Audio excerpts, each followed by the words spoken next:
ومن سيئات أعمالنا من يهد الله فلا مضل له ومن يضلل فلا هادي له وأشهد أن لا إله إلا الله وحده لا شريك له وأشهد أن محمدا عبده ورسوله أرسله بالهدى ودين الحق ليظهره على الدين كله ولو كره المشركون اللهم صل على محمد وعلى آل محمد كما صليت على إبراهيم وعلى آل إبراهيم إنك حميد مجيد اللهم بارك على محمد وعلى آل محمد كما باركت على إبراهيم وعلى آل إبراهيم إنك حميد مجيد أما بعد فإن خير الحديث كتاب الله وخير الهدي هدي محمد صلى الله عليه وسلم وشر الأمور محدثاتها وكل محدثة بدعة وكل بدعة ضلالة وكل ضلالة في النار يا أيها الذين آمنوا اتقوا الله حق تقاته ولا تموتن إلا وأنتم مسلمون أعوذ بالله من الشيطان الرجيم بسم الله الرحمن الرحيم أفمن كان على بينة من ربه كمن زين له سوء عمله واتبعوا أهواءهم ഏറെ സ്നേഹം നിറഞ്ഞ സത്യവിശ്വാസികളെ, ജീവിതത്തിൻ്റെ എല്ലാ മേഖലകളിലും നമ്മെ സൃഷ്ടിച്ച് പരിപാലിക്കുന്ന, നമ്മെ അങ്ങേയറ്റം സ്നേഹിക്കുന്ന അള്ളാഹുവിന്റെ വിധിവിലക്കുകൾ സൂക്ഷിച്ച് ജീവിക്കണമെന്ന് എന്നോടും നിങ്ങളോടും ഉണർത്തുന്നു, വസിയ്യത്ത് ചെയ്യുന്നു. അല്ലാഹു സുബ്ഹാനഹു വ തആല നമുക്ക് ഓരോരുത്തർക്കും അതിനുള്ള തൗഫീഖ് പ്രദാനം ചെയ്യുമാറാവട്ടെ.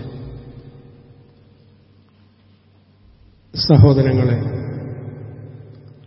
രണ്ട് തരം ആളുകളുണ്ട്.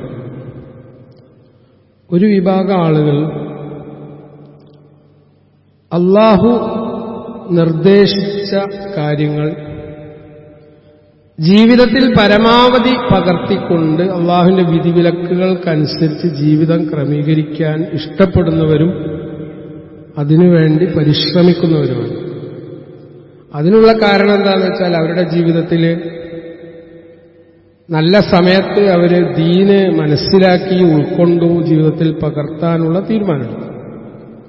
എന്നാൽ ഒരു വിഭാഗം ആളുകൾ കാര്യങ്ങളൊക്കെ കേട്ടിട്ടുണ്ട്, മനസ്സിലാക്കിയിട്ടുണ്ട്, പക്ഷേ അവരുടെ ഇച്ഛ അവരോട് നിരന്തരം പറഞ്ഞുകൊണ്ടിരിക്കുന്നത് വലാലത്തിലേക്ക്, വഴികേടിലേക്ക് പോകാനാണ്. രണ്ടു തരം ആളുകളുടെ ഉദാഹരണം ഞാൻ അവിടെ പറഞ്ഞു. വിശുദ്ധ ഖുർആൻ ചോദിക്കുന്ന ഒരു ചോദ്യമുണ്ട്. അഫമൻ കാന അലാ ബയ്യിനത്തിൻ മിർ റബ്ബി കമൻ ദുയ്യിന ലഹു സൂഉ അമലിഹി വത്തബഉ അഹ്വാഅഹും. തന്റെ രക്ഷിതാവിങ്കിൽ നിന്നുള്ള സ്പഷ്ടമായ തെളിവനുസരിച്ച് നിലകൊള്ളുന്ന ഒരു മനുഷ്യൻ, ഒരാൾ സ്വന്തം ദുഷ്പ്രവൃത്തി അലങ്കൃതമാക്കി തോന്നുകയും തന്നിഷ്ടങ്ങളെ പിൻപറ്റുകയും ചെയ്യുന്ന ഒരുവനെ പോലെയാണോ? സ്വന്തം ഇഷ്ടാനുസരിച്ച് ജീവിതം നാശാക്കിക്കൊണ്ടിരിക്കുന്ന, അല്ലെങ്കിൽ വധാവിലാക്കുന്ന ഒരു വിഭാഗം ആളുകൾ. ഒരു വിചാരിക്കുകയാണ്, ഈ ലോകത്ത് എനിക്ക് സർവ്വ സ്വാതന്ത്ര്യമുണ്ട്, ഞാൻ സ്വതന്ത്രനാണ്, എനിക്കാരും നോക്കേണ്ടതില്ല, എന്റെ സൃഷ്ടാവിന്റെ കൽപ്പന അനുസരിക്കേണ്ടതില്ല എന്നുള്ള രൂപത്തിൽ ജീവിക്കുന്ന ഭൂരിപക്ഷം ആളുകൾ. എന്നാൽ മൈനോറിറ്റി അല്ലെങ്കിൽ ന്യൂനപക്ഷം എന്താണ്? നമ്മുടെ സൃഷ്ടാവ് നമ്മുടെ മുകളിലുണ്ട്, അവന്റെ ഓർഡർ അനുസരിച്ചാണ് നമ്മൾ ജീവിക്കേണ്ടത്. കാരണം ജീവിതത്തിലുള്ള ഓരോ സെക്കൻഡുകളെ സംബന്ധിച്ചും ചോദ്യം ചെയ്യപ്പെടും. സഹോദരങ്ങളെ, ജീവിതത്തിൽ ബർക്കത്ത് നഷ്ടപ്പെട്ടുകൊണ്ടിരിക്കുന്ന ഒരു കാലഘട്ടത്തിലാണ് നമ്മൾ ജീവിക്കുന്നത്. കുറെ ആളുകളുടെ പരാതി, ഞാൻ അധ്വാനിക്കുന്നുണ്ട്, ജോലി ചെയ്യുന്നുണ്ട്, പക്ഷെ എന്റെ ലൈഫിലൊരു ബർക്കത്തുമില്ല, ഒരു സമാധാനമില്ല. ജോലി ചെയ്യാത്തതുകൊണ്ടോ പൈസ കിട്ടാത്തതുകൊണ്ടോ ഒന്നുമല്ല, പക്ഷെ ബർക്കത്തില്ല. അള്ളാഹുവിന്റെ ബർക്കത്ത് എന്നുള്ള വലിയൊരു അനുഗ്രഹമാണ്. അത് ജീവിതത്തിൽ ലഭിക്കണമെങ്കിൽ നമ്മൾ അറിയേണ്ട ചില കാര്യങ്ങളുണ്ട്. ഒന്നാമതായിട്ട് നമ്മൾ മനസ്സിലാക്കേണ്ടത് അള്ളാന്റെ നിയമപരിധികൾ സൂക്ഷിക്കാൻ നമ്മൾ തയ്യാറാവണം. അത് പള്ളി വരുമ്പോൾ മാത്രമല്ല, ജീവിതത്തിന്റെ സമസ്ത മേഖലകളിലും, എല്ലാ മേഖലയിലും, വ്യക്തിജീവിതത്തിലും കുടുംബജീവിതത്തിലും സാമൂഹിക ജീവിതത്തിലും എവിടെ നമ്മൾ ഇടപെടുകയാണെങ്കിൽ അവിടൊക്കെ ഇസ്ലാമിന് നിയമം പറയണ്ട്. ഒരു ടോയ്ലറ്റിക്ക് പോകുമ്പോ പറയണ്ട്, വലതുകാല് വെച്ചിട്ടല്ല കയറേണ്ടി, വലതുകാല് വെച്ചിട്ടാണ് അല്ല കയറേണ്ടി, ഇടതുകാല് വെച്ചിട്ടാണ് കയറേണ്ടി. അപ്പൊ പ്രാർത്ഥന ഉണ്ട്. പുറത്തേക്ക് ഇറങ്ങുമ്പോ വലതുകാല് വെച്ചിട്ട് ഇറങ്ങാൻ പറഞ്ഞു, അപ്പോഴും പ്രാർത്ഥന ഉണ്ട്.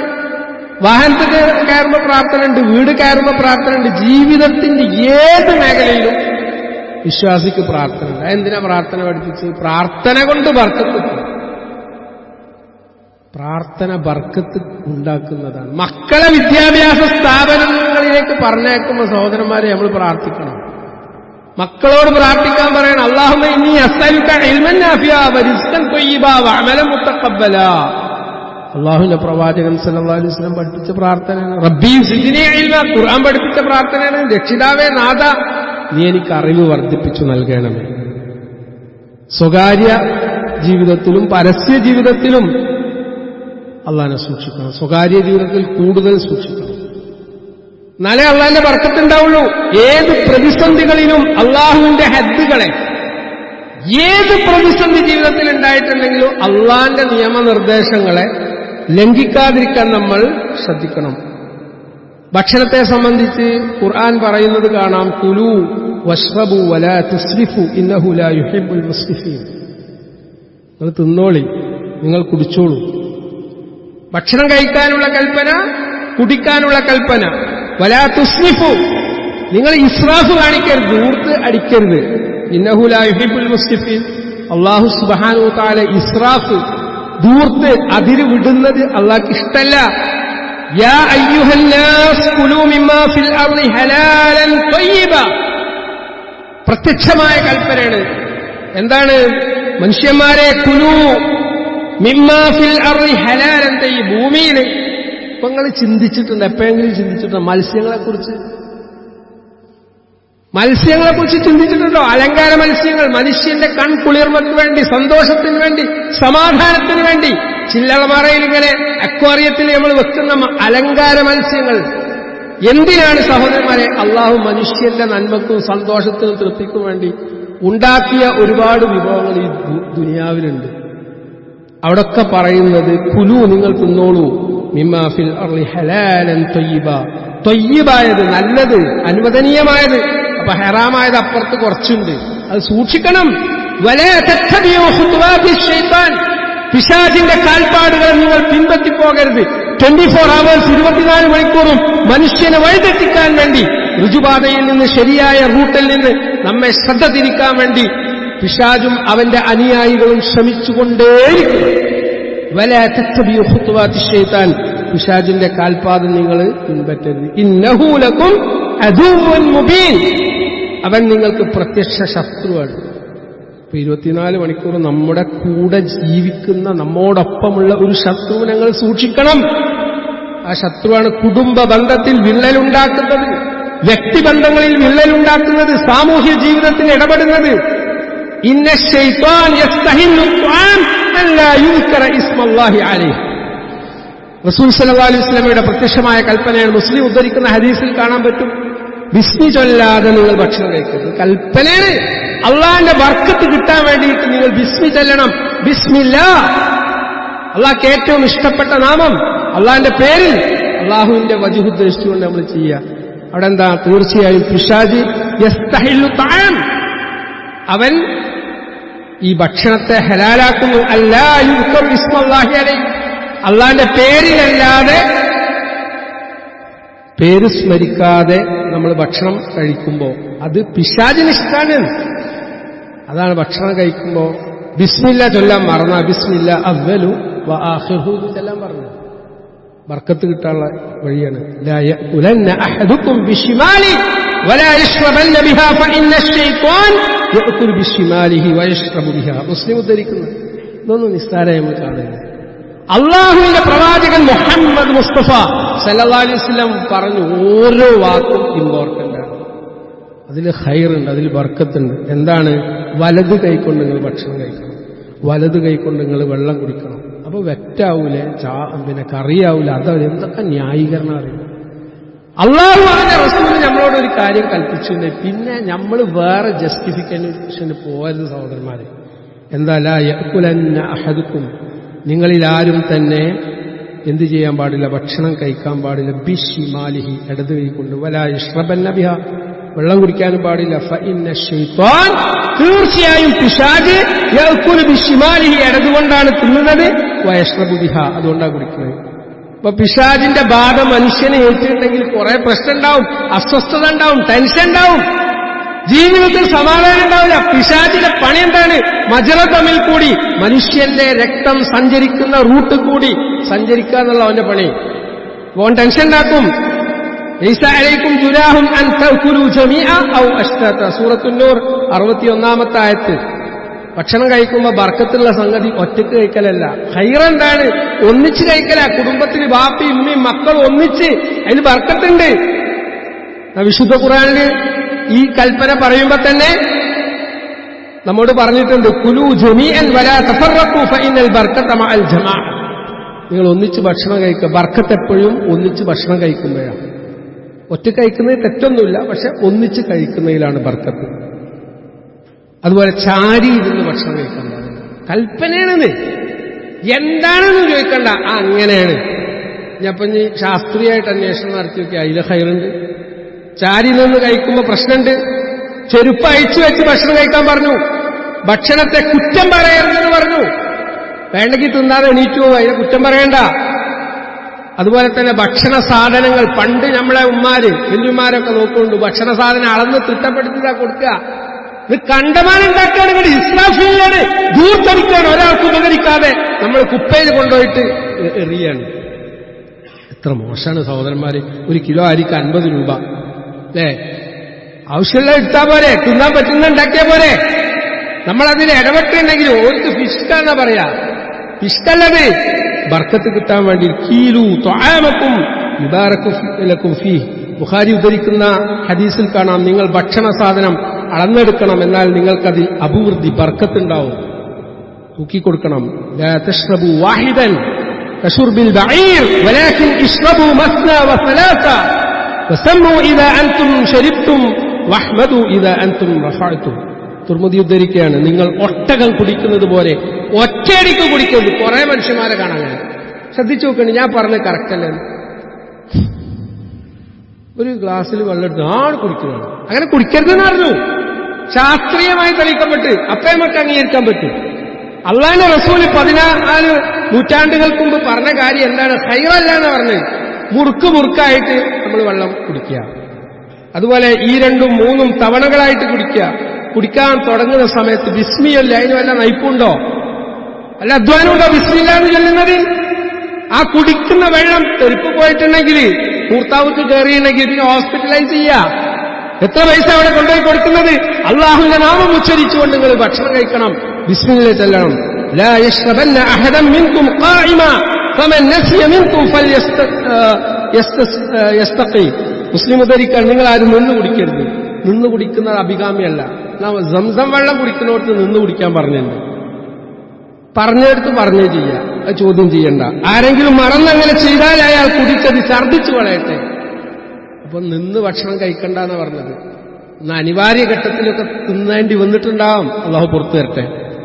അതുപോലെ ഭക്ഷണം കഴിഞ്ഞതിന് ശേഷം പ്രാർത്ഥിക്കാൻ പറഞ്ഞു, അല്ലാഹുമ്മ ബാരിക് ലനാ ഫീ വഅത്ഇംനാ ഖൈറൻ മിൻ. ആരെങ്കിലുമൊക്കെ സൽക്കരിക്കാൻ വേണ്ടി വിളിക്കുന്ന സമയത്ത് മൂക്കറ്റം തിന്ന് പോരും.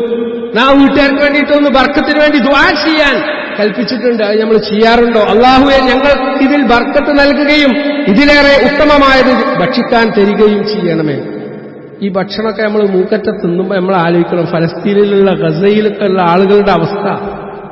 അള്ളാഹു സുബ്ഹാനഹു വ തആല തിന്നിട്ടാണ് നമ്മൾ തിന്നണത്. അത് നാശാക്കരുത്, അത് കുറ്റം പറയരുത്, അത് കുപ്പയിലേക്ക് തള്ളിയിടരുത്. കല്യാണമൊക്കെ ഒരുക്കുന്ന സമയത്ത് ഒരുപാട് ചെമ്പ് ബിരിയാണി കൊണ്ടുപോയിട്ട് നമ്മൾ തള്ളുകയാണ്. ഇതൊക്കെ ആലോചിക്കണം മുസ്ലിം ഉമ്മത്ത്. അതുകൊണ്ടാണ് ഇത് പറയുന്നത്. അതുപോലെ തന്നെ ആതിഥേയക്ക് വേണ്ടി പ്രാർത്ഥിക്കാൻ വേണ്ടി പറഞ്ഞു. നമ്മൾ പ്രാർത്ഥിക്കലുണ്ടോ? അല്ലാഹുമ്മ ബാരിക് ലഹും ഫീമാ റസഖ്തഹും വഗ്ഫിർ ലഹും വർഹംഹും. അല്ലാഹുവേ, അവർക്ക് നൽകിയതിൽ നീ അനുഗ്രഹിക്കുകയും അവർക്ക് പുറത്തുകൊടുക്കുകയും അവർക്ക് കാരുണ്യം നൽകുകയും ചെയ്യണമേ. ഇതൊക്കെ ഭക്ഷണത്തിന്റെ മര്യാദകളിൽപ്പെട്ട കാര്യങ്ങളാണ്. സാന്ദർഭികമായി സൂചിപ്പിച്ചു എന്ന് മാത്രം. അല്ലാഹു സുബ്ഹാനഹു തആല നമ്മുടെ ജീവിതത്തിലുടനീളം ബർക്കത്ത് ചൊരിയുകയും നമ്മുടെ ജീവിതത്തെ ധന്യമാക്കുകയും ചെയ്യുമാറാവട്ടെ.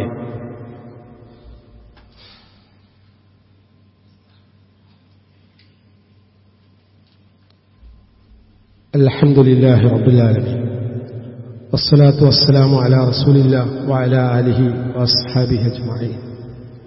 യാ അയ്യുഹല്ലദീന ആമനു തഖുല്ലാഹ ഹഖ തുഖാതി വലാ തമൂതുന്ന ഇല്ലാ വഅൻതും മുസ്ലിമൂൻ. ഏറെ സ്നേഹം നിറഞ്ഞ സത്യവിശ്വാസികൾ, അള്ളാഹുവെ സൂക്ഷിക്കണം എന്നൊരിക്കൽ കൂടി ഉണർത്തുന്നു, വസിയത്ത് ചെയ്യുന്നു. വളരെ സുപ്രധാനമായ ചില കാര്യങ്ങൾ പറയാം. അള്ളാഹുവിന്റെ ഭവനത്തിലാണ് നമ്മൾ. ഇതൊക്കെ പരിപാലനം ചെയ്യുന്നതിന് വലിയ ഖൈറുണ്ട്, ബർക്കത്തുണ്ട്. പള്ളിക്ക് കയറുമ്പോൾ, പള്ളിക്ക് അള്ളാഹുവിന്റെ ഭവനത്തിൽ കയറുമ്പോൾ നല്ല സ്മെല്ലുണ്ടാണ്. അത് നോക്കി നടക്കുന്ന ഒന്നോ രണ്ടോ ആളുണ്ടോ, എല്ലാം ഓരോ തലയിലങ്ങ് ഇട്ടിട്ട് നമ്മൾ പോയത്. നമ്മളെ കൂടി ഉത്തരവാദിത്തം. നമ്മളെ വീട് അല്ലെ വൃത്തി കൊണ്ടെടുക്കും. നമ്മുടെ കിടപ്പറ വൃത്തി കൊണ്ടെടുക്കും. അള്ളാഹുവിന്റെ ഭവനം എന്ന് പറഞ്ഞാൽ അള്ളാഹുവിന്റെ മലക്കുകളുടെ സാന്നിധ്യം അറിയിക്കുന്ന ഭവനമാണ്. ഇവിടെ മലക്കുകൾ വരും. ഉള്ളി തിന്ന് പള്ളിക്ക് വരുന്നത് എന്തിനാ കൽപ്പിച്ച്? മറ്റുള്ളവർക്ക് ഇടങ്ങറുണ്ടാക്കാതിരിക്കാനാണ്. അപ്പം വെള്ളിയാഴ്ച ദിവസം ഒരു അരമണിക്കൂർ മുമ്പ് വന്നിട്ട് ഈ പള്ളിയൊക്കെ ഒന്ന് നീറ്റ് ആൻഡ് ക്ലീൻ ആക്കാൻ നമ്മൾ പ്രത്യേകം ശ്രദ്ധിക്കണം. പള്ളിയുടെ മുറ്റം, പള്ളിയുടെ ടോയ്ലറ്റ്, പള്ളിയുടെ പരിസര പ്രദേശങ്ങൾ, അല്ലെ, ഒരു നല്ല ഗാർഡൻ. നമ്മളെ പെരേല് നല്ല ഗാർഡൻ ഉണ്ടല്ലോ. അള്ളാഹുവിന്റെ ഭവനത്തിലേക്ക് കയറാൻ ഇഷ്ടമുണ്ടാക്കുന്ന ഫ്രാഗ്രൻസ്, സുഗന്ധം. അതിനിപ്പോ അത്തറൊക്കെ മാർക്കറ്റിൽ കിട്ടും. ഒരു 500 റുപ്യ എടുത്തിട്ടുണ്ടെങ്കിൽ അത് പുകക്കാൻ പറ്റും. ഒക്കെ നമ്മൾ അശ്രദ്ധയിലാണ്. നമ്മൾ ഏതൊരു ഹവേലങ്ങനെ വരിക, ഹവേലാണ് നമ്മൾ. അതെന്തിനാ പറയണെന്ന് വെച്ചാൽ മാറ്റം ഉണ്ടാവാൻ വേണ്ടിയിട്ടാണ്. അതൊക്കെ നമ്മൾ ശ്രദ്ധിക്കണം. അതൊരാളുടെ മാത്രം ഉത്തരവാദിത്തമല്ല, അല്ലേ? നമ്മുടെ പള്ളിക്ക് നേരത്തെ വരും. വെള്ളിയാഴ്ച ദിവസം ആകെ ഒരു 20-25 മിനിറ്റ് അവിടെ ഇരിക്കുന്ന സമയം കേൾക്കുന്ന കാര്യങ്ങൾ ഒരാഴ്ചത്തേക്കുള്ള പെട്രോളാണ്. ഈമാൻ യസീദു വയൻഖുസ്, ഈമാൻ കൂടും ചെയ്യും കുറയും ചെയ്യും. ചില പള്ളിക്കൊക്കെ നമ്മൾ ചെല്ലുമ്പോൾ അവിടെ കയറാൻ തോന്നില്ല. കാരണം ടോയ്ലറ്റിന്റെ സ്മെല്ല് അത്രമാത്രം ഭീകരം. നമ്മുടെ ടോയ്ലറ്റ് അവിടെ ഒന്ന് ആ ഒരു ലോഷന് വാങ്ങണമെങ്കിൽ ഒരു 100 റുപ്യ എടുത്തിട്ടുണ്ടെങ്കിൽ നല്ല സ്മെല്ലുള്ള സാധനം കിട്ടും. അതിനൊക്കെ പൈസ ആര് ചോദിച്ചാലും ഇതൊരു പള്ളി പരിപാലനം പറഞ്ഞിട്ട് നമ്മൾ വാങ്ങണ്ടേ. അതിനുവേണ്ടി ഉപയോഗിക്കണം, അത് ശ്രദ്ധിക്കണം. ഈ പള്ളിന്റെ കാര്യം മാത്രമല്ല ഞാൻ പറഞ്ഞു. ഇവിടെ അത്ര മോശം എന്നല്ല ഞാൻ പറഞ്ഞത്. ഇത് പലരും കേൾക്കും. നമ്മുടെ വീട് പരിപാലിക്കുന്നതിനേക്കാൾ കൂടുതൽ ശ്രദ്ധ നമ്മുടെ പള്ളിയുടെ കാര്യത്തിൽ നമുക്ക് വേണം. ഗാർഡന്റെ കാര്യം ഞാൻ പ്രത്യേകം ഉണർത്തുകയാണ്. അതിനൊന്നും വലിയ പണിയില്ല. കുറച്ച് പൂച്ചട്ടിയൊക്കെ വാങ്ങിയിട്ട് അതൊക്കെ ഒന്ന് പരിപാലിക്കുക. പള്ളിക്ക് കയറാനുള്ള ഒരു ഇഷ്ടം ഉണ്ടാവും. പള്ളിയുടെ പരിസര പ്രദേശങ്ങളിൽ, അതുപോലെ അതിന്റെ ചുറ്റുള്ള മാറാലകൾ നമ്മൾ തട്ടണം. അത് തട്ടുമ്പോൾ അതിനൊരു ബർക്കത്തുണ്ട്. ഇതൊക്കെ നമ്മൾ ശ്രദ്ധിക്കാതെ പോയാൽ, ഇതൊന്നും പറഞ്ഞിട്ടില്ലെങ്കിൽ ഇതൊന്നും നടക്കൂല. അതുകൊണ്ടാണ് സൂചിപ്പിക്കുന്നത്, സഹോദരന്മാരെ, നമ്മൾ ചെയ്യുന്ന ഏത് നല്ല പ്രവർത്തനങ്ങളും നല്ല നിയ്യത്തോടു കൂടിയാണ്. ആ നിയ്യത്തിന് വലിയ പ്രതിഫലമുണ്ട്, അല്ലെ? ഹജ്ജ് ചെയ്യാൻ വേണ്ടി ഒരാൾ ഉദ്ദേശിച്ചാൽ തന്നെ അയാൾക്ക് കൂലി കിട്ടി, പോയിട്ടുണ്ടെങ്കിൽ വേറെ കൂലി കിട്ടി. നല്ല കാര്യങ്ങളൊക്കെ അങ്ങനെയാണ്. ചിലപ്പോഴൊക്കെ നമ്മളിങ്ങനെ വിചാരിക്കും ഏതായാലും ഒക്കെ ചെയ്യണം. പക്ഷെ പിശാച് സമ്മതിക്കൂല. പിശാചിനൊരു സ്വഭാവമുണ്ട്. നല്ല കാര്യമൊക്കെ നീട്ടിക്കൊണ്ടുപോകാൻ വേണ്ടിയിട്ടാണ് പ്രോത്സാഹിപ്പിക്കുക. നല്ല കാര്യങ്ങൾ നോക്കൊണ്ട് പള്ളിയിൽ നിന്ന് മുതൽ ഇൻഷാ അല്ലാഹ് വക്തിന് വക്തിൽ എത്തണം തീരുമാനിച്ചോ അപ്പോ ഒരാവശ്യമായിട്ട് ഒരു ഫോൺ വെച്ചിട്ട് വരും. പള്ളികൾ പുറപ്പെടാൻ നേരത്തുന്ന ഒരു ഫോൺ ശൈത്താനും കബീറാണ്. ഇവിടെ വലിയ ഇന്റർനാഷണൽ പ്രതിഭയായിട്ടാണ് ആ ഫോണൊപ്പം വരിക. ഏറ്റവും വലിയ കാലം ഇവിടെ വന്നാണ്. അള്ളാന്റെ ഭവനത്തിലേക്ക് വിളി വന്നപ്പോ ഈ കുറച്ചു വേണ്ടി വിളിച്ച ഞാൻ ഇപ്പൊ പള്ളിയിൽ പോവാണ്. ഖലാസ്, അതാണ് ഈമാൻ. മറ്റവനെ വിളിക്കണ്ടെന്നല്ല കേട്ടോ പറഞ്ഞത്. അത് കഴിഞ്ഞാലും വിളിക്കാലോ. വെള്ളിയാഴ്ച ദിവസത്തിന് വലിയ പ്രാധാന്യമുണ്ടെന്ന്, അതിന്റെ പ്രത്യേകത നമ്മൾ വേറെ പറയേണ്ട വിഷയമാണ്, അല്ലെ? പല ആളുകളും കയറി വരുന്നത് എപ്പോഴാ? മിമ്പർമെന്ന് ഞാൻ ഇറങ്ങാൻ നേരത്താണ്. അപ്പയല്ല വരണ്ടേ, നേരത്തെ വരിക. പള്ളിയിൽ നിന്ന് അത് കഴിഞ്ഞാൽ വേഗം പോകാനാ പറഞ്ഞു. ഇവിടെ നിൽക്കാനുമല്ല പറഞ്ഞു. എത്ര ശാസ്ത്രീയാണ്. ഇറങ്ങി പോകാനാ പറഞ്ഞു. ഇവിടെ പള്ളി കുത്തിരിക്കാൻ പറഞ്ഞില്ല. ജുമാ കഴിഞ്ഞ വേഗം അന്നം തേടി നിങ്ങൾ യാത്ര പോകുകയും തിരിഞ്ഞു പോകുകയും എന്ന് പറഞ്ഞു. അപ്പൊ അതൊക്കെ നമ്മുടെ ശ്രദ്ധയിൽ വേണം. അല്ലാഹു സുബ്ഹാനഹു വ തആല ഇത്തരം ഉപദേശങ്ങൾ കേൾക്കും അത് ഗൗരവത്തിൽ ഉൾക്കൊണ്ട് നമ്മുടെ ജീവിതത്തിൽ മാറ്റങ്ങൾ കൊണ്ടുവരാനുള്ള ഒരു തൗഫീഖ്, ഒരു പരിശ്രമം നമ്മുടെ ഭാഗത്ത് ഉണ്ടാക്കുമാറാവട്ടെ. നമ്മിൽ നിന്ന് വന്നിട്ടുള്ള അബദ്ധങ്ങൾ, തെറ്റുകൾ, പോരായ്മകൾ ഒക്കെ അല്ലാഹു നമുക്ക് പുറത്തു തരട്ടെ. സഹോദരന്മാരെ, നമ്മുടെ മക്കളെ കൺകുളിർമ നൽകുന്ന മക്കളാക്കി അല്ലാഹു സുബ്ഹാനഹു വ തആല മാറ്റട്ടെ. നമ്മുടെ ഭാര്യമാരെ, നമ്മുടെ ഭർത്താക്കന്മാരെ ഒക്കെ അല്ലാഹു സുബ്ഹാനഹു വ തആല ദീനനുസരിച്ച് ജീവിക്കാനുള്ള തൗഫീഖ് പ്രദാനം ചെയ്യുമാറാവട്ടെ. നമ്മുടെ സമ്പത്തിൽ, നമ്മുടെ ജോലിയിൽ, നമ്മുടെ പരിശ്രമങ്ങളിൽ അല്ലാഹു ബർക്കത്ത് കനിഞ്ഞരുളട്ടെ. اللهم اغفر للمؤمنين والمؤمنات والمسلمين والمسلمات الأحياء منهم والأموات إنك مجيب الدعوات يا قاضي الحاجات توفنا مسلما والحقنا بالصالحين اللهم أجرنا من النار اللهم أجرنا من النار اللهم أجرنا من النار ربنا ظلمنا أنفسنا وإن لم تغفر لنا وترحمنا لنكونن من الخاسرين ربنا آتنا في الدنيا حسنة وفي الآخرة حسنة وقنا عذاب النار وصلى الله على محمد وعلى آله وأصحابه أجمعين.